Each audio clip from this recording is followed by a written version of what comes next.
saya membuka kelas khusus untuk non-muslim.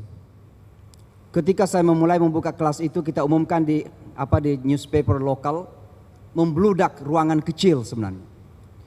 Ada yang datang memang serius belajar Islam, ada yang datang hanya mencari-cari kesalahan, sebab satu kata yang keluar dari mulut ini bisa didesain menjadi 1000 kesalahan di internet. Tapi alhamdulillah ada juga datang yang mencaci maki. Datang mengutuk, menunjuk-nunjuk dan menyakitkan. Kenapa menyakitkan? Karena bukan saya yang dicaci maki, tapi Nabi kita yang dicaci maki. Dan seorang muslim harus merasakan lebih sakit ketika Nabi yang dicaci maki. Tapi saya kemudian berimajinasi, membangun imajinasi.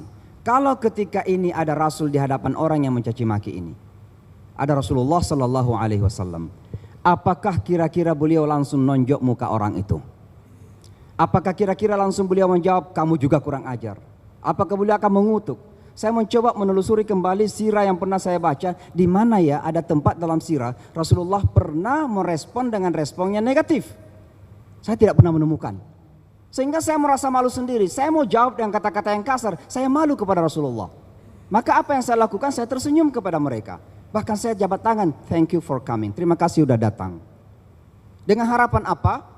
Mudah-mudahan dengan sikap kita yang seperti itu menjadikan mereka tidak bisa tidur. Saya sering bercanda, saya ini dari Bulukumba, Kecamatan Kajang. Di Kecamatan Kajang itu katanya orang jampi-jampinya kuat. Jadi bukan karena saya jampi-jampi mereka, tapi maksud saya begini, orang Amerika itu ada satu karakternya yang bagus sekali. Apa itu? Cepat mengakui kesalahan, feeling guilty. Jadi kalau bapak dan ibu senggolan di pinggir jalan, itu orang Amerika yang pasti duluan minta maaf itu. Excuse me, I'm sorry sir. Tapi kalau orang Makassar seperti saya senggolan di pinggir jalan, mungkin tonjok dulu baru minta maaf gitu lah. Nah itu bedanya itu. Jadi orang Amerika itu hebatnya seperti itu. Jadi mudah-mudahan dengan kita tersenyum, dia mencaci maki, kita tersenyum, dia merasa bersalah, akhirnya nggak bisa tidur. Dan betul-betul ada kejadian. Orang datang dia marah-marah cuma di pintu aja. Nabi Muhammad itu teroris. Nabi Muhammad itu pedophile, mengawin anak-anak kecil. Nabi Muhammad itu perampok, perang Badar, kan kisah perang Badar itu. Nabi Muhammad itu pembunuh massal. Kan dikatakan pembunuh massal di Khaybar, apa segala macam-macam lah tuduhan. Saya minta maaf kepada student yang ada pelajar, lalu saya keluar, saya ikutin, sir, dia balik. Saya cuma mau salaman, saya bilang. Dia juga mau salaman, kemudian dia pergi. Ternyata beberapa minggu kemudian datang lagi dia. Saya kira mau ngutuk lagi.